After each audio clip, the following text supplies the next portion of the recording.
새해 첫 주일 아침에 주님의 사랑과 은총이 여러분과 함께 하시기를 기원합니다. 2018년도 새해가 왔습니다. 이 새해는 시간이 지나가면 저절로 오는 것이 아닙니다. 새날은 하나님께서 말씀으로 창조하신 날입니다.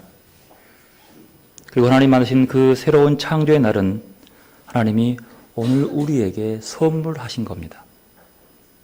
오늘 이 새해는 하나님께서 만드셔서 여러분에게 선물하신 이 귀한 선물을, 그 선물을 받아 누리는 여러분들이 되시기를 바랍니다.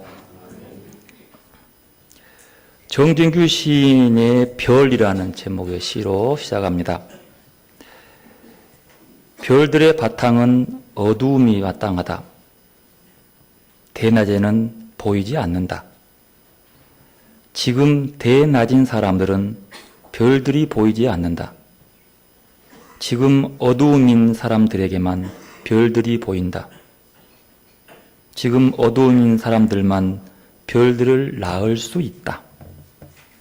지금 대낮인 사람들은 어둡다. 시 전문입니다. 해가 지지 않으면 별은 보이지 않습니다. 오늘 시중에서 지금 대낮인 사람은 별들이 보이지 않는다. 어떤 별일까요?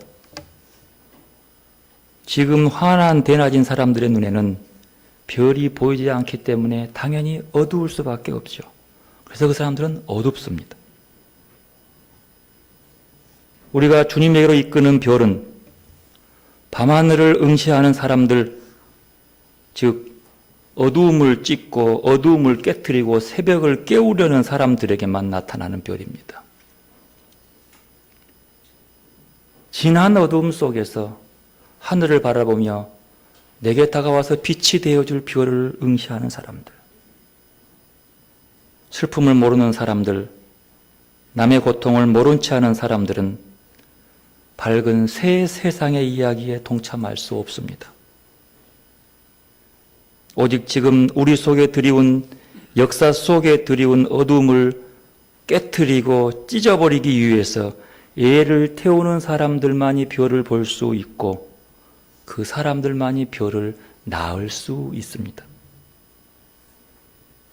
새해에 우리의 눈들이 저 별들을 바라보면서 어둠을 깨뜨리고 별들을 바라보면서 별들을 낳는 삶이 되어야 하지 않을까 생각해 봅니다.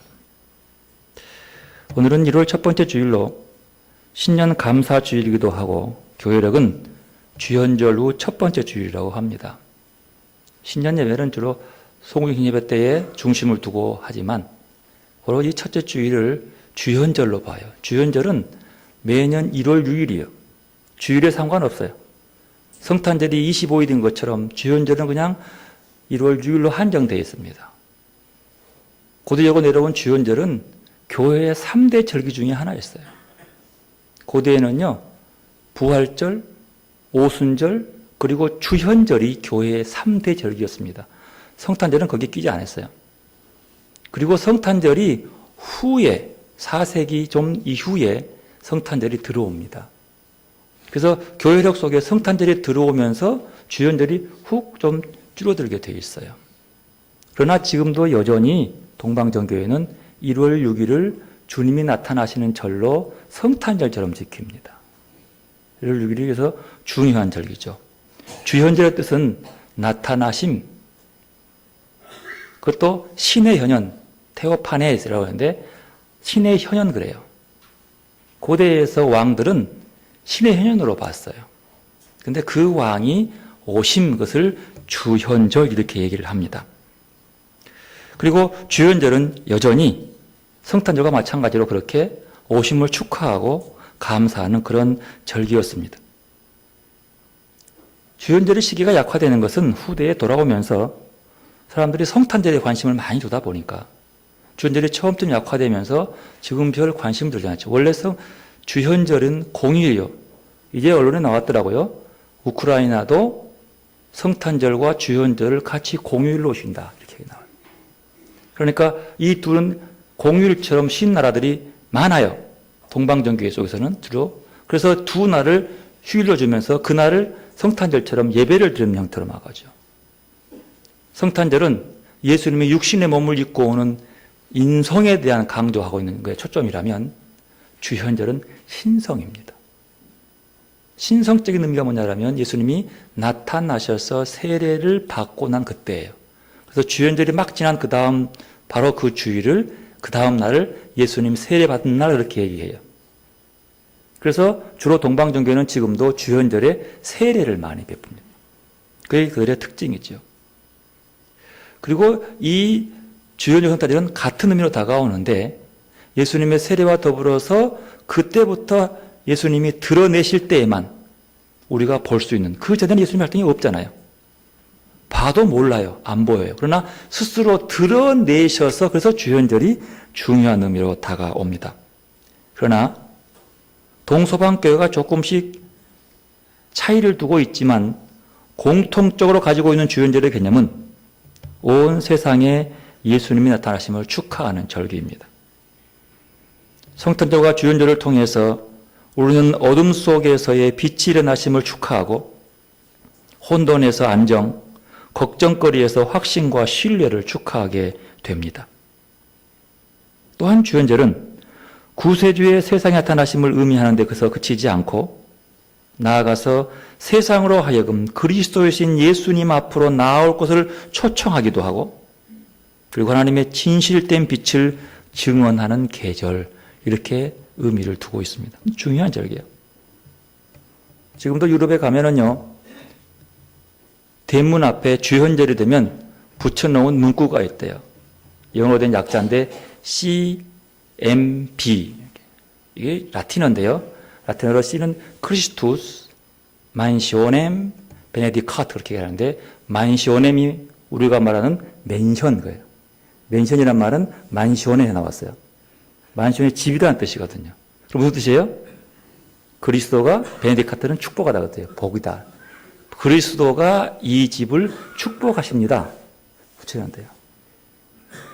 봄 되면 우리 때문에 뭐 붙여놔요? 붙여놓죠. 한문으로. 입춘대길. 같은 의미요. 이런 것처럼 그 사람들은 주현절날 붙이는데 그리스도가 이 집을 축복합니다. 이것을 턱 붙여놓는 거예요. 좀 멋있죠? 그리고 붙여놓으면서 기다려요. 나름대로 의미가 있는 그런 중요한, 그래서 주현절은 굉장히 중요한 의미를 담고 있습니다. 오늘 우리가 읽었던 마태복음 본문 보십시오. 마태복음 12장에서 여러분이 잘 아는 내용인데 가장 중심적이고 이 얘기를 풀어가는 딱 하나가 있습니다. 그게 뭐예요? 이 동방박사 이 얘기를 풀어가는 제일 중요한 게 뭐예요? 뭐가 되죠? 별이죠. 맞습니다. 별입니다. 동방박사들이 와서 예루살렘에 등장한 다음에 뭐라고 그래요? 내가 별을 보고 왔다 그러죠. 그런데 이 사람들은 별을 보고 왔으면서 뭐라 하냐면 유대인의 왕이 어디 났느냐 그러는 거예요. 이들은 그 별을 보고 뭘 본 거예요? 아이고, 저 왕이 태어난구나 그걸 아는 거예요. 근데 어디 왕이지? 그 왕이 어딘지를 몰랐어요. 그리고 쭉 따라가 보니까 유대 땅으로 가는 거예요. 그래서 가서 보니까 유대 땅으로 그러나 유대인의 왕이구나 라고 믿은 거죠. 지식은 아직 없습니다. 근데 그들이 당연히 그쪽으로 들어오면서 갑자기 예루살렘으로 가버려요. 원래 이 별은 예루살렘으로 가지 않는데 지금 그들은 예루살렘으로 온 겁니다. 왜 그들이 예루살렘에 갔을까요? 왜 갔을까요? 동방박사가 왜 예루살렘으로 갔을까요? 자, 처음에 동방박사는 별을 보고 왕이 태어나는구나. 그 왕의 나심을 기리기 위해서 찾아간 사람이에요. 근데 와가지고 갑자기 예루살렘으로 가니요. 이유가 뭘까요? 여러분, 왕은 어디 태어납니까? 왕궁에 태어나죠. 유대의 왕궁 어디 있어요? 예루살렘에 있는 거예요. 당연히 갈 수밖에 없잖아요. 그것이 뭐예요? 상식이요. 상식을 따라가는 거예요. 근데 더 중요한 것은 그 예루살렘에 들어가면서부터 별이 보이지 않습니다. 지금까지 별을 따라왔지만 별을 보지 않는데 어디 갔지? 라고 방황하면서 찾는 길이 있죠. 왕은 왕궁에 가니까 예루살렘으로 가면 되는 거예요. 예루살렘에 들어갔어요. 가서 하는 말이 대뜸 두 번 왔습니다. 유대인의 왕이 어디 있느냐? 이렇게 바로 물어보는 거예요. 왜? 확신했거든요. 이 나라 왕인 줄 알았거든요. 그러나 그가 바라는 별을 보고 따라온 그 왕은 왕궁에 없었습니다. 그들은 그 말을 듣고 굉장히 놀라워합니다. 먼 길을 따라왔던 그들의 말에 허망하게 3절을 보면 그 말 이렇게 말합니다. 읽어볼까요? 3절 볼까요? 헤롯 왕과 온 이스라엘이 듣고 소동한지라. 소동은 혼란스러워하더라 얘기합니다. 이 왕이 나면 축하할 일인데 혼란스러워합니다 얘기합니다. 여러분, 왜 그들이 예루살렘에 갔을까요? 이유는 별을 보다가 별이 보이지 않았기 때문입니다. 다른 말하면 선입견 때문이에요. 상식. 하나님은 우리에게 우리의 상식을 따라오지 않습니다. 선입견 따라서 오지 않습니다. 내 믿음의 규약 따라 오는 것이 아니라 그 너머에 있는 거예요. 선입견으로 별을 볼 때에 왕의 나심을 볼 수 없습니다. 상식으로도 안 되는 거예요. 하나님의 뜻을 따라가고 순종할 때만 가능한 길이잖아요. 별을 보고 그 뜻을 보았던 그들이 잃어버린 거예요. 어쩌면 신앙은 이런 상식의 차원을 뛰어넘습니다. 신앙은 일상적인 삶과 상식을 깨뜨리고 돌파하는 경우들이 많습니다. 대표적인 예가 십자가입니다. 주님과 더불어 순례의 길을 떠나는 우리의 신앙도 이들과 같아야 합니다. 진리에 목말라야 합니다. 어떤 길을 가든지 하나님의 말씀이 내 안에 살아계시도록 해야 합니다. 말씀을 회복하겠다는 마음과 말씀을 찾아 떠나는 결단이 필요합니다. 진리를 찾아 떠나는 것. 지금까지 살아온 모습 그대로 오늘을 살려고 하면 그 마음에 별이 보이지 않습니다. 빛이 보이지 않는 거예요. 새로운 날을 새롭게 보기 위해서 눈을 떠야지 이전의 삶의 방법으로 오늘을 맞이한다고 하는 것은 그 삶이 별을 보고 따라갈 수 없는 길이죠. 어쨌든 별의 의미는 모두가 다 공히 보고 있습니다. 흔한 별이요. 그 중에서 그 별의 움직임을 따라온 사람은 소수입니다. 보는 사람만 가능한 거예요. 그런데 문제는 헤롯과 그 예루살렘이 듣고 혼란스러워하고 소동합니다. 헤롯이 혼란스러워하는 것은 이해가 됩니다. 왜냐하면 헤롯은 유대인의 왕이었지만 출신 성분이 순수 혈통의 유대인이 아니야. 그는 아버지 하여튼 유대인 부모 중에 한 사람은 유대인, 한 사람은 에돔 사람, 혼혈족이란 말이에요. 그런데 그가 왕이 되었어요. 그러니까 늘 그는 유대인의 왕으로서의 정통성에 대한 의심을 받기 시작했습니다. 그리고 늘 그 속에 열등감이 있어요. 나는 유대인이 아닌데. 열등감은 두려움을 만들어요. 열등감과 두려움을 안고 있어요. 어쩌면 그 열등감과 두려움 때문에 치열하게 권력을 차지하고 유지하기 위해서 집중했다라고 볼 수 있어요. 이 헤롯이요, 자기 권력을 유지하기 위해서 얼마나 잔인하냐면요, 자기 아들 셋 죽였어요. 왜 죽일까요? 자기 죽으면 왕이 물려가는데 그걸 말려버린 거예요. 죽여버린 거예요. 이게 잔인한 사람이에요. 이 그 왕 유지하기 위해서 조금만 눈치 보이면 그냥 오해해가지고 자기 아내도 죽였어요. 처남 죽여버리고. 자기 장인까지 죽여버린 사람이에요. 뭐 하기 위해서요? 딱 하나요. 자기 왕권 지키기 위해서요. 자기 왕의 자리 지키기 위해서요. 이게 큰 어떤 그 열등의식의 발로인데 그 통엔 두려움이 갖고 있는 폭력성의 왕권 유지예요. 지키려고 했던 그 모습이죠. 근데 그에게 와가지고 이상한 사람이 온 다음에 하는 말이 왕이 어디냐 물어보니까 얼마나 황당했어요. 그의 배경을 보면 혼란스러워하는 것은 어쩌면 당연한 것이라고 봅니다. 근데 여기서 문제는 어떻게 온 예루살렘이 그렇게 혼란스러워하냐는 거예요. 예루살렘은 헤롯 왕을 빼고 대제사장도 있었고 선지자도 있었고 말씀을 전공하는 율법학자도 있었습니다. 그들은 소동할 이유가 없잖아요. 보십시오. 그 뒤에 보면 왕이 대제사장과 백성의 서기관들을 모아 그리스도가 오셨느냐? 라고 보니까 금방 나오죠. 어디라고요? 베들레헴이요라고 나와요. 그들은 이미 알고 있었어요. 메시아가 오시고 탄생하면 베들레헴에 올 거다. 알고 있는 사람, 지식적으로 알고 지금까지 그들이 기다리고 있었던 사람들이에요. 근데 왜 그들이 소송하는 거예요? 왜 그럴까요? 예수님이 이 땅에 무엇으로 왔어요? 빛으로 왔어요. 일어나라 빛을 발하라. 그리고 이사야에서 보면 모든 나라 왕들이 그 빛을 보고 올 것이다 그 말이에요.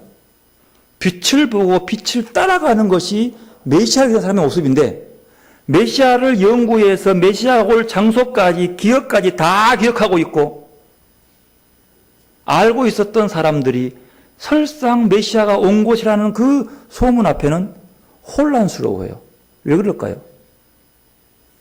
빛이 오면 제일 무서운 게 뭐예요? 무서운 게 뭐예요? 어둠이죠. 두 집 사이. 그러면 이 사람들은 빛이 왔어요. 왜 무서울까요? 뭔가 감추고 싶은 게 있는 거예요. 들키면 안 돼.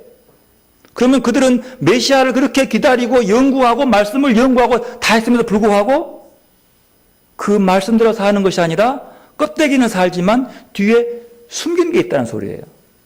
남이 안 봤으면 하는 게 있는 거예요. 요게 까발려지면 자기가 많이 다쳐. 이걸 챙기기 위한 모습이에요. 그러니까 헤롯은 원서부터 전부 그렇다 치지만 그 주변에 있던 대제사장, 서기관들, 그 높은 유대인 지도자들, 그들이 왜 두려워하냐는 거예요. 왜요? 그들이 말씀을 가르치고 말씀을 증거했지만 그 말씀의 의대로 살아가지 못했다는 사실. 그게 극명하게 드러납니다. 두렵죠. 이게 밝혀지면 내가 지금까지 이 체제에 부역하면서 호의호식한 걸 다 날아가는데, 잘못하면 감옥까지 가고 죽임까지 당할 텐데, 그것을 지키기 위해서 얼마나 그들은 발악을 하겠습니까? 아니, 그 정도 알면 달려가서 아멘하고 뛰어가야지. 왜 못 가냐고 하는 거예요. 여러분, 신앙생활은 그래서 머리로 하는 게 아닙니다. 상식으로 하는 게 아닙니다. 지식으로 하는 게 신앙이 아닙니다. 지식 속에 예수님이 들어올 수가 없어요. 그 지식이 내 마음으로 다가가 내려가서서 내 마음 속에 거하지 않으면 소용이 없는 거죠. 우리의 신앙을 한번 돌아볼까요? 지식에 대한 정보에 대한 동의나 확신으로 예수를 믿는 것입니까? 아니면 말씀을 듣고 마음에 새겨 마음의 움직임 따라서 반응하는 것이 믿음입니까? 뭐가 믿음이에요? 동방박사들은 이방인임에도 불구하고 어느 정도의 지식은 가졌다 하지만 그러나 그 별 하나를 보면서 세상에 평화의 빛으로 올 그것들을 바라보면서 그저 움직인 사람들. 그러나 유대인들은 더 깊은 지식적인 메시아의 오음을 알고 있었던 사람들은 정작 그의 오음을 두려워하고 혼란스러워합니다.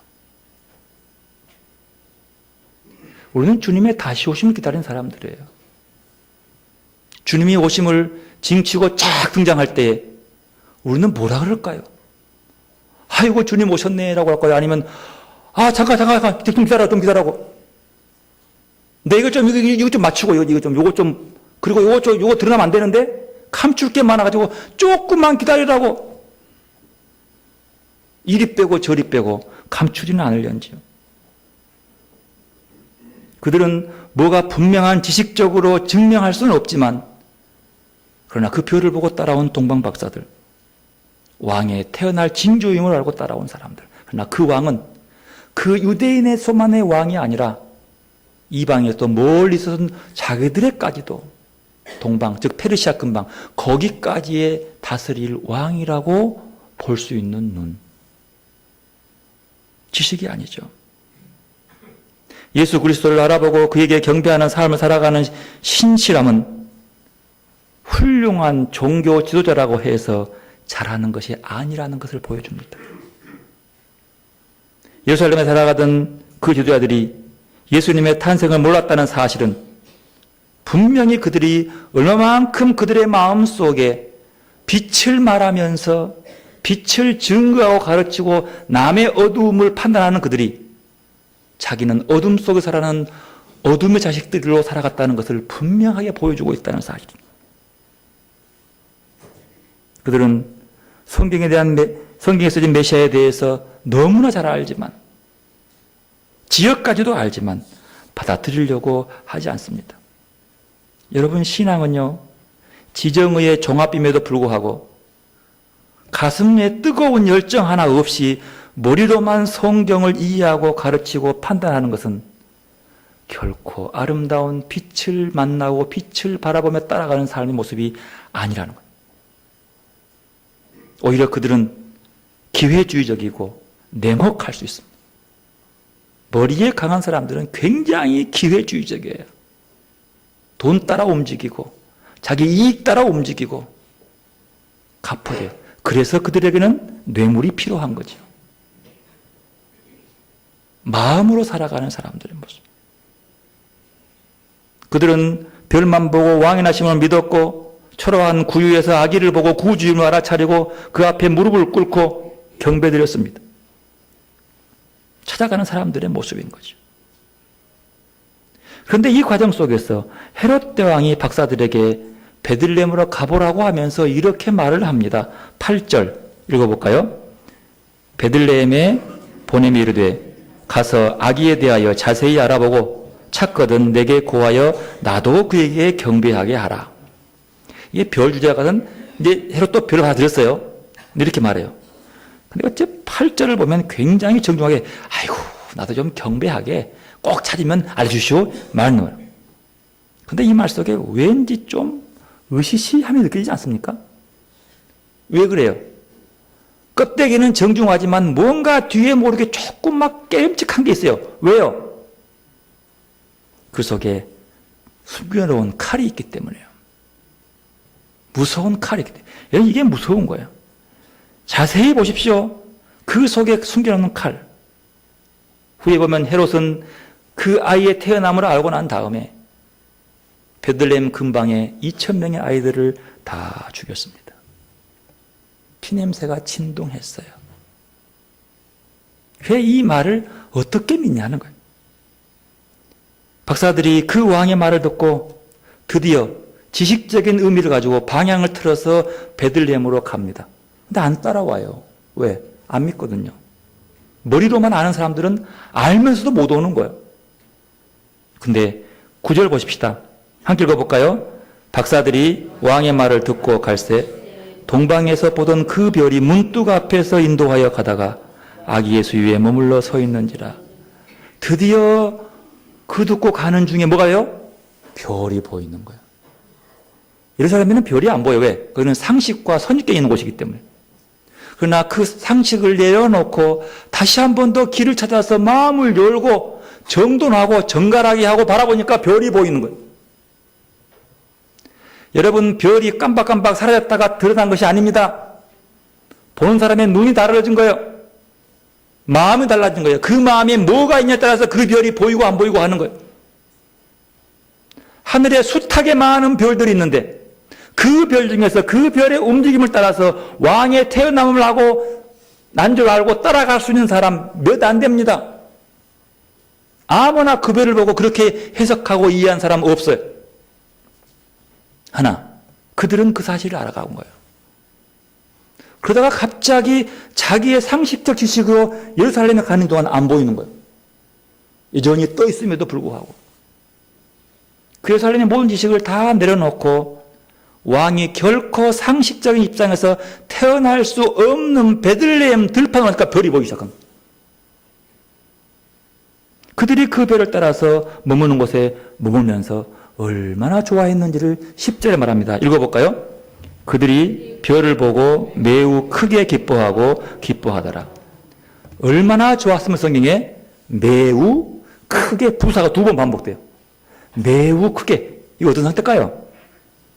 여러분, 매우 크게 기뻐한 것이 어떤 마음인지 이해가 되십니까?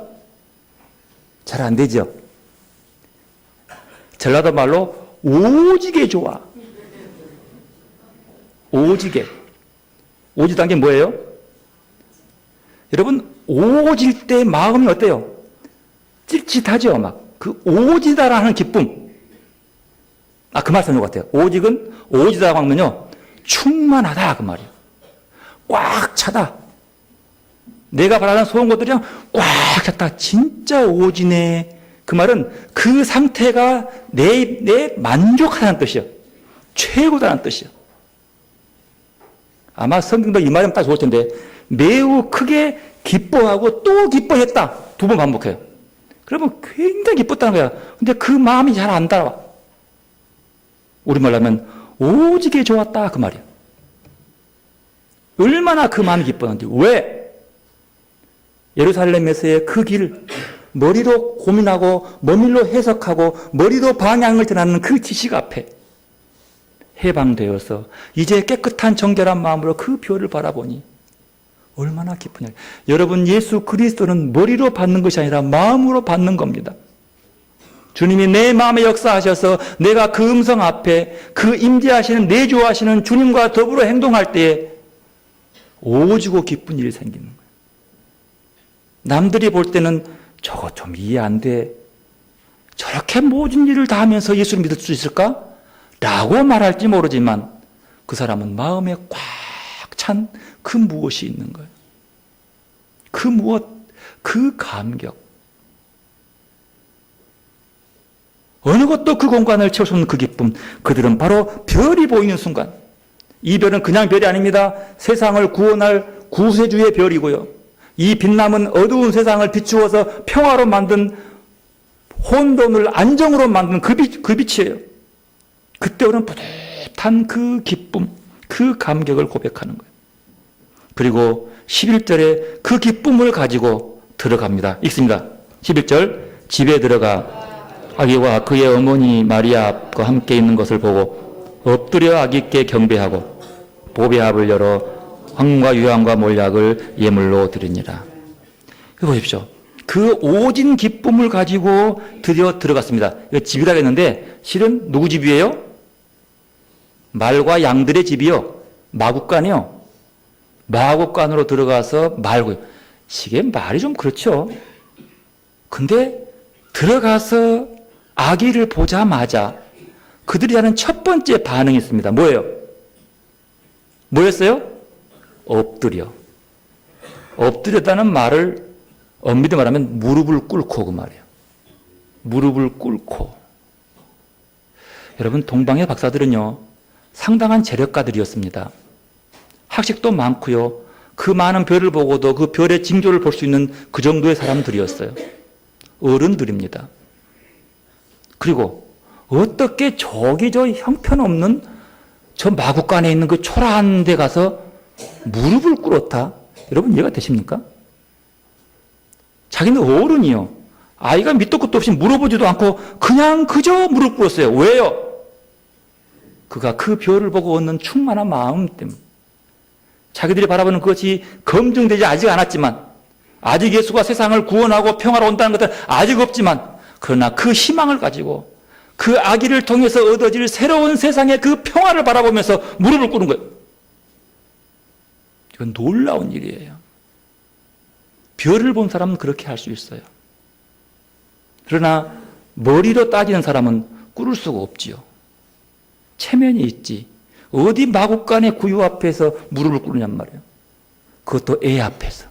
점잖은 어른이. 먹고 사는 거 충분한데 그들이 준비한 예물을 보면 알 수 있어요. 황금과 유향과 몰약.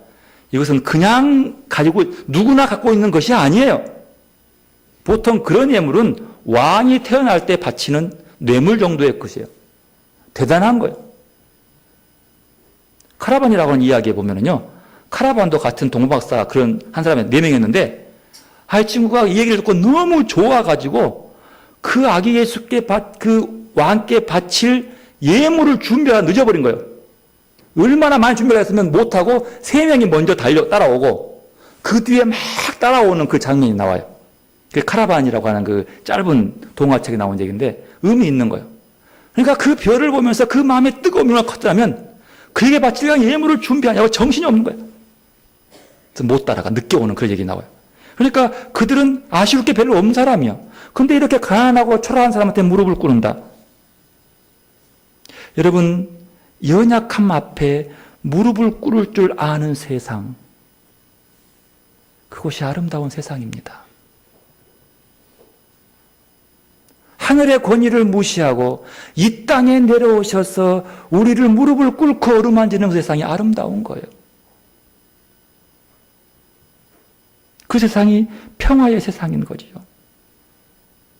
작은 풀잎 하나를 소중히 여기는 마음이 어찌 핵무기를 얘기하며 전쟁을 얘기하겠어요. 박사들은 그 귀한 것을 바칩니다. 직감적으로 그가 세상에 평화를 가져올 수 있는 왕임을 그들은 안 거예요. 왜요? 별을 바라봤기 때문이에요. 아니 실은 그 하늘에 하는 빛나는 별이 마국간에 있는 그 아기가 자체가 별이었어요. 그들은 별을 바라보고 따라와서 별을 만난 거예요. 세상에 평화를 비추어줄 그 빛의 왕. 그들의 소원대로 예수님은 왕이 되셨습니다. 하지만 그분이 쓴 왕관은 가시면류관이었습니다. 그가 앉은 보좌는 십자가였습니다. 말 구유에서 태어나 십자가에서 인생을 마친 그 인생. 누가 보아도 루저입니다. 실패자의 인생이야. 하지만 성경은 궁극적으로 그가 승리자라고 얘기합니다. 요한복음 10장 25절 자기의 목숨을 사랑하는 사람은 잃을 것이요 이 세상에서 자기의 목숨을 미워하는 사람은 영생에 이르도록 그 목숨을 보존할 것이라. 그거예요. 바로 그 왕, 그 앞에 무릎을 꿇었다는 사람. 그리고 그들은 그 음성 앞에 도저히 머리로 상식으로 선입견으로 이해할 수 없는, 동의할 수 없는 일이지만 별을 보고 따라간 사람들. 여러분, 우리의 신앙이 우리의 머리로 합리적인 조건으로 세상적인 관계로 믿는 것이 아니라 저 하늘의 별을 바라보면서 세상의 평화의 빛을, 사랑의 빛을 마음에 품고 그 별을 따라서 그리스도를 향하는 믿음으로 나아가는 여러분들이 되시기를 바랍니다. 올 한 해에 그 음성 12절에 보면 그들의 꿈에 헤로데에 돌아가지 말라 지시함을 받도록 다른 길로 갔다 얘기합니다. 다른 길, 정한 길이 아니야. 익숙한 길이 아니에요. 왜요? 그 길로 인도하는 그 길을 따라서 누구의 음성이니까? 하늘의 음성이니까 따라가는 사람들. 여러분 인생길은 지금 무엇을 바라보며 무엇을 따라 걷고 있습니까? 권력과 욕망이 지시하는 길을 가고 있지는 않습니까? 그 길을 걷다 가끔은 세상을 얻은 듯 행복을 맛보고 있습니까? 그러나 돌아보십시다. 지금까지 우리가 외면했던 세계를 바라보고 우리의 상식과 전통으로 이상한 빛이지만 그 비추는 빛을 보고 일어서서 그 길을 가는 것이 신앙이 아닐까요? 절제와 나눔, 돌봄과 섬김, 불의에 항거하는 그런 길 말입니다. 캄캄한 밤 같은 우리 마음에, 이 땅에 주님은 영원한 빛으로, 별빛으로 오십니다. 그 별빛이 우리의 길을 인도하십니다. 그 길을 따라서 올 한 해 동안 그리스도께로 향해 나가는, 말씀의 별을 따라서 그리스도를 향해 떠나가는 여러분의 인생들이 되시고, 우리의 경배가 우리가 동방에서 그 별을 보고 그에게 경배하러 왔다 라는 이 순수하고 따뜻한 고백이 올 한 해에 우리의 신앙 고백이면 좋겠습니다. 우리 모두가 다 내가 저 별로 기쁘고 기쁜 마음으로 이렇게 와서 무릎을 꿇는다고 주님을 뵈러 나아가는 복된 이 한 해 성도들이 되시기를 바라겠습니다. 우리 이제 성찬의식을 거행하도록